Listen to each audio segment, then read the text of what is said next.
मुजफ्फरपुर में एक पिता के अवैध प्रेम संबंध की सजा 12 साल के बेटे को मिली। प्रेमिका के पति ने प्रतिशोध में मासूम की निर्मम हत्या कर दी और शव को केमिकल से जला डाला। इस मामले में पुलिस ने 3 लोगों को गिरफ्तार कर लिया है। क्या है पूरा मामला, देखिए तफ्तीश में। पति के अवैध प्रेम संबंध में गई मासूम की जान, प्रतिशोध में प्रेमिका के पति ने की निर्मम हत्या, मासूम बेटे को मिले पिता की गलती की सजा, मासूम की हत्या से परिजनों में मचा कोहराम, पुलिस ने 3 लोगों को किया गिरफ्तार।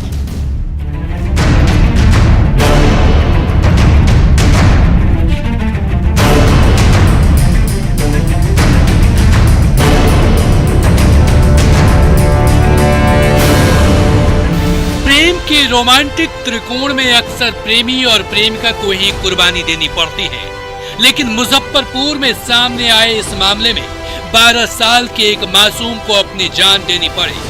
मौत का शिकार बना मासूम कोई और नहीं बल्कि प्रेमी विनोद राय का बेटा था, जिसकी निर्मम हत्या प्रेमिका मीनू के पति कमल भगत ने कर दी। घटना करजा थाना क्षेत्र के कांधा करजा गांव की है। जानकारी के अनुसार विनोद राय और उसके पड़ोसी कमल भगत के बीच पिछले 15 वर्षों से दोस्ती थी। विनोद की नजर कमल की पत्नी मीनू पर टिकी हुई थी। यही नहीं, दोनों के बीच कई दिनों से प्रेम प्रसंग चल रहा था। एक दिन मौका पाकर दोनों घर से फरार हो गए। विनोद राय द्वारा पत्नी को भगाए जाने से आग बबूला कमल भगत ने विनोद राय के 12 साल के बेटे गणेश को अपना निशाना बनाया। कमल भगत ने मासूम को अगवा कर उसकी निर्मम हत्या कर दी।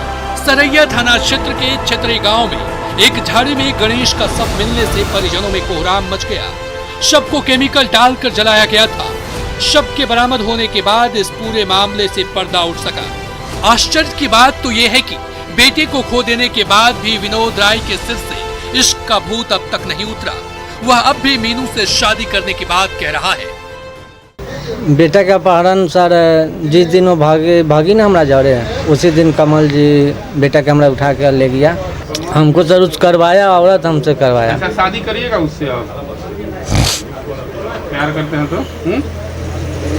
अब क्या करिएगा आगे? सर शादी करेगी तो करेंगे। इधर प्रेमिका का कुछ और ही कहना है। मीनू की माने तो पति को जान से मारने की धमकी देकर विनोद राय उसे अपने साथ ले गया था और 3 दिनों तक उसे अपने साथ रखा। सारी दवाई जाते रहे सर, यहाँ तो बोले चलो हमरा जोड़े न तो तोरा दवा के मार दम न तो रूम में से खाली कर दम, तैका देर में उतार दम, तैका देर में उतार दम। वो एगो प्रिया नाम की लड़की रहे मदरना के, ओकरा बाद हमरा के लेके कुटमाइती धरे लगल। कौन? विनोद राय। अच्छा, विनोद राय को कैसे जानती हैं आप? हाँ, दुल्हा के दोस्त। अच्छा, फिर कहाँ लेके गया? हरा पता ना, लेकिन 3 दिन रखना, 3 जन। वहीं मृतक के दादा दारोगा राय के बयान पर करजरा थाना में आरोपी कमल भगत के खिलाफ हत्या का मामला दर्ज किया गया। वहीं आरोपी कमल भगत ने भी विनोद राय के खिलाफ शादी की नियति से पत्नी को अगवा करने का मामला दर्ज कराया, जिसके बाद पुलिस ने त्वरित कार्रवाई करते हुए महिला को बरामद कर लिया। वहीं आरोपी कमल भगत, सहयोगी बंधु भगत और विनोद राय को गिरफ्तार कर जेल भेज दिया। पुलिस ने गिरफ्तारी करवे किया है। 2 आदमी का नाम है, उसमें पुलिस गिरफ्तार किया है। प्रेम प्रसंग अपहरण वो दोनों में आपसी अथी था, विवाद तो था ही। प्रेम प्रसंग था उसकी पत्नी से, कमल की पत्नी से। प्रतिशोध में उस बच्चे को अपहरण किया है। फिर आगे आप लोग कानून क्या कार्रवाई करेंगे?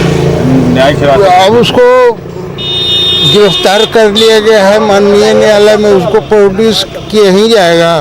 बहरहाल पिता की गलती की सजा मासूम बेटे को मिली। इस तरह की घटनाएं सभ्य समाज के माथे पर कलंक की तरह है। इस घटना से परिजनों में कोहराम मचा हुआ है।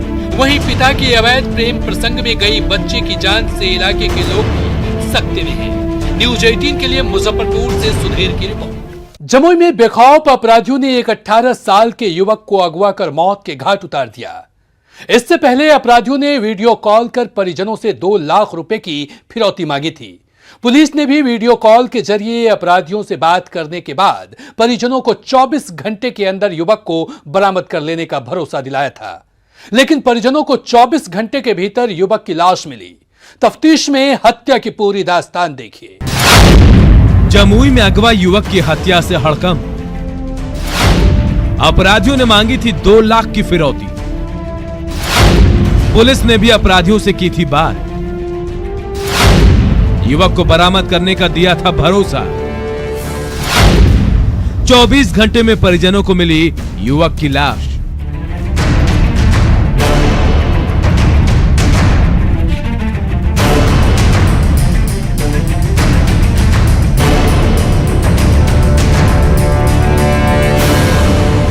जमुई के बरहट थाना इलाके में अपराधियों ने 18 साल के एक युवक का अपहरण कर लिया। युवक संजीत कुमार यादव अपने दादा के घर के बरामदे पर सोया था और रात 11 बजे के करीब संजीत अपने बिछावन से गायब दिखा। परिजनों ने घर और गांव के आसपास खोजने के बाद अपने रिश्तेदारों को युवक के गायब होने की सूचना दी। रिश्तेदारों ने भी अपने स्तर से खोजबीन की, लेकिन संजीत का कहीं पता नहीं चला। अगले दिन अपराधियों ने संजीत के चाचा को फोन कर 2 लाख रुपए की फिरौती मांगी। परिजनों ने इसकी जानकारी बरहट थाना पुलिस को दी। बरहट थाने में पदस्थापित दारोगा ने अपहरणकर्ताओं से मोबाइल पर वीडियो कॉल कर बातचीत की। पुलिस ने परिजनों को 24 घंटा इंतजार करने को कहा, लेकिन अगले दिन सुबह गांव के पास ही कुएं में युवक का शव मिलने से सनसनी फैल गई। नाराज परिजन और ग्रामीण शव के साथ हंगामा करने लगे। पुलिस जब शव लेने पहुंची तो गुस्साए ग्रामीणों ने शव ले जाने से मना कर दिया और पुलिस के खिलाफ जमकर नारेबाजी की। ग्रामीणों के आक्रोश और मामले को बिगड़ता देख कई थानों की पुलिस घटना स्थल पर पहुंची। 2 बजे लगभग जो है वो फोन आया जो है मेरा भाई का मोबाइल पर। बोला हमको माल चाहिए। बोला भाई माल क्या होता है, माल क्या चाहिए? बोला हमको 2 माल चाहिए। बोला भाई आपको कहाँ पर चाहिए? नाम उम बताया नहीं। उसके बाद जो है वो फ़ोन रख दिया। उसके बाद फिर फ़ोन जो है थोड़ा देर के बाद जो है दूसरा मोबाइल से लगाया, उससे उस पर भी बात किया कि हमको जो है माल चाहिए। उसके बाद छोटा बाबू आया प्रशांत कुमार, उससे भी बात हुआ, वो भी वीडियो कॉलिंग बात किए हैं। सुबह हुआ तो थाना में गए। थाना बोले थाना में तो बोला 24 घंटा खोजो, उसके बाद मैं लिखाऊंगा रिपोर्ट, ऐसा बोला। फिर उसके बाद क्या सूचना मिली? फिर सूचना अभी मिला इनारा में गया हुआ। पुलिस जांच में पता चला कि शख्स ने मोबाइल पर वीडियो कॉल कर अपहरण को लेकर फिरौती की रकम मांगी थी। उसका कॉल लोकेशन बेंगलुरु है। घटना स्थल पर पहुंचे एसडीपीओ डॉक्टर राकेश कुमार ने बताया कि परिजनों के आवेदन पर केस दर्ज कर कार्रवाई की जाएगी। एसडीपीओ राकेश कुमार ने यह भी बताया कि जिस पुलिस अधिकारी पर अपराधियों के साथ बातचीत करने का आरोप लगा है, अगर आरोप सही पाया गया तो आरोपी पुलिसकर्मी पर कार्रवाई होगी। अभी सूचना मिली है कि यहाँ के जो स्थानीय लोग हैं उनका कहना है कि वो आवेदन लेकर गए थे थाने पे और उनका शायद एफआईआर नहीं हुआ है। इस संबंध में हमने इनसे कहा है कि जो भी दोषी पदाधिकारी उनके संबंध में लिख के दे, उन पर कार्रवाई होगी। और मैं खुद भी आया, इनका दूसरी मांग थी एसआईटी की गठन का, वो भी हम लोग कर रहे हैं और इस केस के नेतृत्व में खुद ही अनुसंधान का फॉलोअप करूँगा और जितनी जल्दी हो इसमें जो भी दोषी है उन पर सख्त से सख्त कार्रवाई होगी। एसडीपीओ के आश्वासन के बाद परिजन फिलहाल शांत हो गए, लेकिन उनका कहना है कि पुलिस ने पहली बार जब इंतजार करने को कहा तो युवक की लाश मिली। देखना है इस बार इंतजार करने पर इंसाफ मिलता है या फिर नहीं। लेकिन एसडीपीओ का कहना है कि वैज्ञानिक अनुसंधान के माध्यम से मामले की जांच हो रही है। देखने वाली बात होगी कि पुलिस कब तक पूरे मामले का खुलासा कर पाती है। न्यूज़ 18 के लिए जमुई से केसी कुंदन की रिपोर्ट। कभी ऐसा संभव है कि रेप पीड़िता रेप के दौरान हबसी दरिंदों की तस्वीर खींच सकती है ताकि उसे सबूत के तौर पर थाने में पेश कर सके? नहीं ना। लेकिन बोकारो में महिला थाने के बड़ा बाबू ने कहा कि दुष्कर्म करने वालों का फोटो खींचकर लाइएगा तो एफआईआर दर्ज होगा। पीड़िता इस थाने से उस थाने तक भटकती रही, लेकिन किसी ने भी रहम नहीं की। अंत में मानवाधिकार आयोग की एक महिला सदस्य की मदद से पीड़िता एसपी के पास पहुंची और एसपी के हस्तक्षेप के बाद पीड़िता को मेडिकल जांच के लिए सदर अस्पताल भेजा गया और केस दर्ज कर कार्रवाई शुरू की गई। गैंगरेप का क्या है पूरा मामला, देखिए तफ्तीश में। युवती के साथ 4 युवकों ने किया गैंगरेप। केस दर्ज कराने के लिए भटकती रही युवती। मानवाधिकार आयोग पहुंचा एसपी के पास। एसपी के संज्ञान के बाद 5वें दिन हुआ एफआईआर।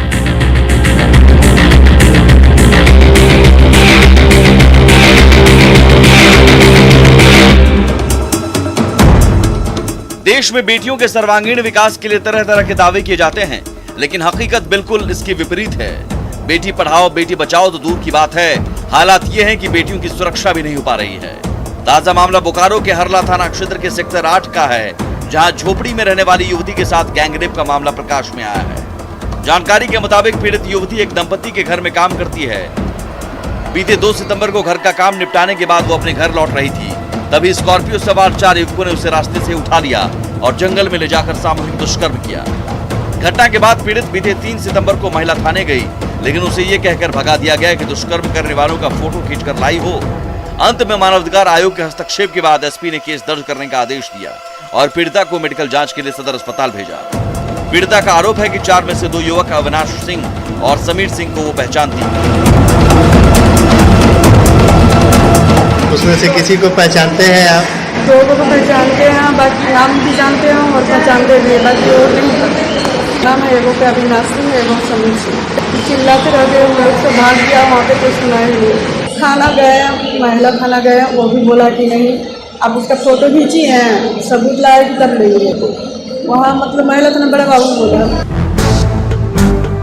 गैंगरेप की घटना को अंजाम देने के बाद 4 युवक फरार हो गए। घटना के बाद पीड़िता किसी तरह जंगल से सड़क पर आई और लोगों से मदद की अपील की, पर किसी ने उसकी मदद नहीं की। आखिरकार एक बुजुर्ग व्यक्ति ने उसे घर तक पहुंचाया। पीड़िता 3 सितंबर को महिला थाना गई, जहां उससे कहा गया कि क्या सबूत है कि तुम्हारे साथ गैंगरेप हुआ है, और वहां से भगा दिया गया। उसके बाद सेक्टर 4 थाना, चास थाना और सिटी थाना घूमती रही, लेकिन किसी ने भी युवती की फरियाद नहीं सुनी। पीड़िता की मुलाकात मानवाधिकार आयोग की सदस्य मधु चौधरी से हुई और पीड़िता ने मधु चौधरी को आपबीती सुनाई। मानवाधिकार आयोग की सदस्य मधु चौधरी ने पीड़िता के मामले को लेकर एसपी से बात की और सोमवार को पीड़िता को लेकर वो एसपी कार्यालय पहुंची। मैं अभी एसपी से मिली, उन्होंने कहा कि इसके साथ पूरी तरह न्याय होगी और जो भी इसका केस नहीं लिए हैं, ठीक है, थाना प्रभारी, उन पे सख्त कार्रवाई होगी और आपको न्याय मिलेगा। एसपी से ये आश्वासन मुझे मिला है। गैंगरेप के मामले से अवगत होने के बाद एसपी चंदन कुमार ने त्वरित कार्रवाई करते हुए महिला थाना को मामला दर्ज करने का आदेश दिया। साथ ही पीड़िता को मेडिकल जांच को लेकर सदर अस्पताल भेज दिया।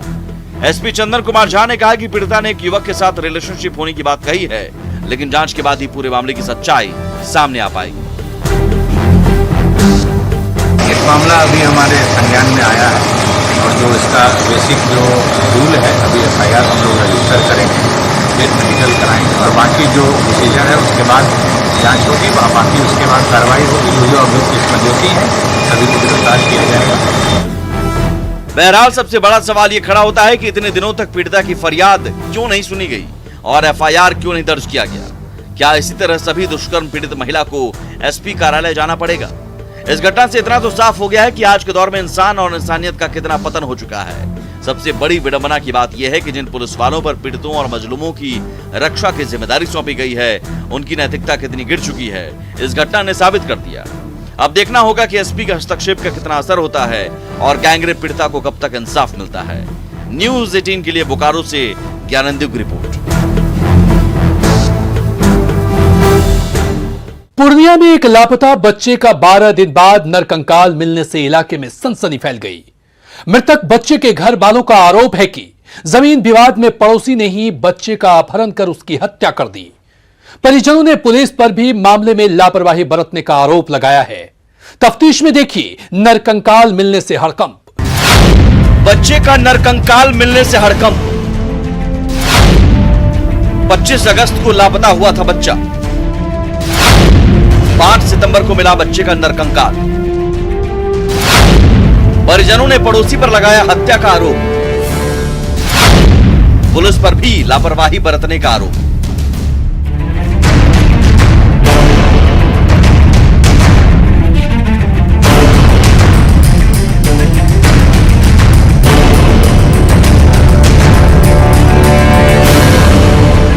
में 25 अगस्त से लापता बच्चे का 5 सितंबर को एक खेत से नरकंकाल मिलने से सनसनी फैल गई।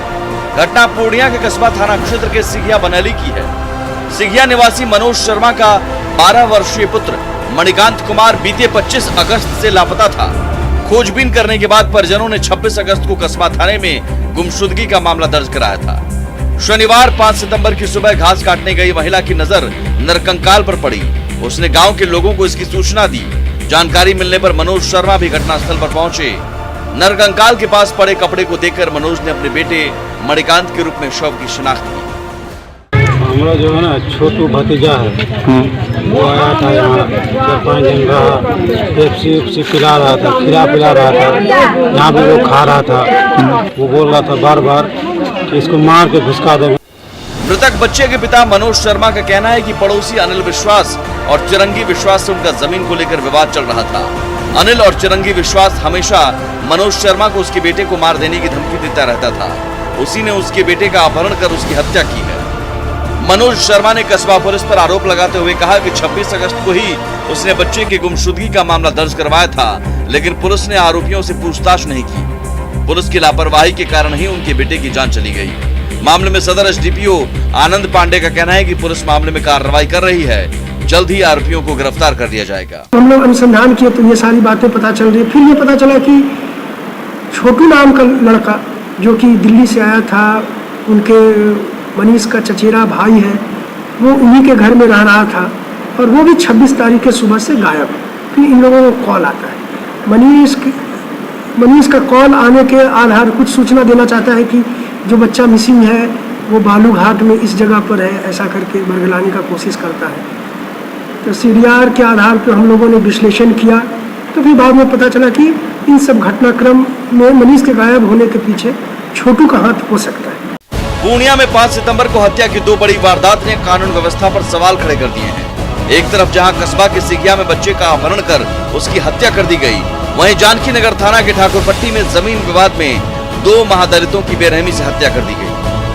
बहरहाल देखना होगा कि पुलिस इन दोनों मामलों का कब तक खुलासा कर पाती है। न्यूज़ 18 के लिए पूर्णिया से कुमार प्रवीण की रिपोर्ट। अब वक्त हो चला है एक ब्रेक का, हम जल्द होते हैं हाजिर। पति द्वारा धारदार हथियार से हमला कर पत्नी की हत्या किए जाने का मामला सामने आया है। अवैध संबंध के शक में इस वारदात को अंजाम दिया गया। बेटे के बयान पर आरोपी पिता के खिलाफ पुलिस ने हत्या का मामला दर्ज किया है। फिलहाल आरोपी पुलिस गिरफ्त से बाहर है। तफ्तीश में देखिए हत्यारे पति की करतूत। नशेड़ी पति ने की पत्नी की निर्मम हत्या। अवैध संबंध के शक में घटना को दिया अंजाम। पत्नी के पैरों में जंजीर बांध कर रखता था पति। बेटे के बयान पर आरोपी के खिलाफ मामला दर्ज। हत्यारा पति पुलिस गिरफ्त से बाहर।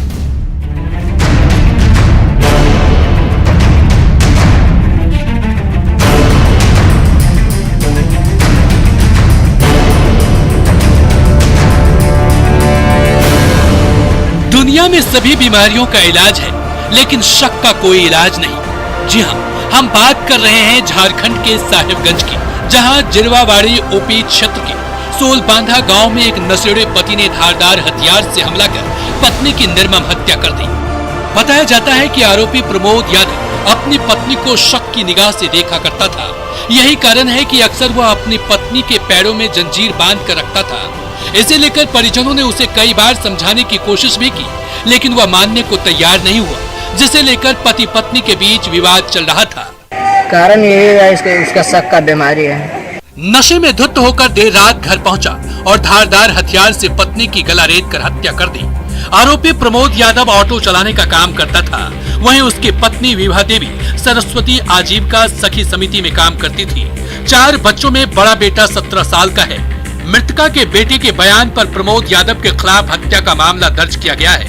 मृतका के बेटे ने बताया कि मां के चिल्लाने की आवाज आने के बाद उसने अपने पिता का पीछा किया, लेकिन पिता प्रमोद यादव ने उस पर भी हमला बोल दिया, लेकिन किसी तरह उसने अपनी जान बचाई। आखिर पिता ने ऐसा क्यों किया यह उसे भी नहीं मालूम। उसके बाद वो तरवाल से हमला किया, बस उसके बाद आवाज आया तो हम लोग जागे। फिर जागने के बाद हम लोग भी उसका पीछा किए। पीछा करते करते हम लोग भी गए पकड़ने। एक बार गिरा दिए उसको। हम गिरा के जैसे हम गए उसको पकड़ने के लिए, बस हमरे पर वार कर दिया तरवाल से। बस उसके बगल में गड्ढा था, अब पीछे हटने चलते गड्ढा में गिर गए, तालाब में बस वो भाग गए। घटना की सूचना मिलते ही मौके पर पहुंची पुलिस ने पोस्टमार्टम कराकर शव को परिजनों को सौंपा। हालांकि आरोपी अब भी पुलिस गिरफ्त से बाहर है।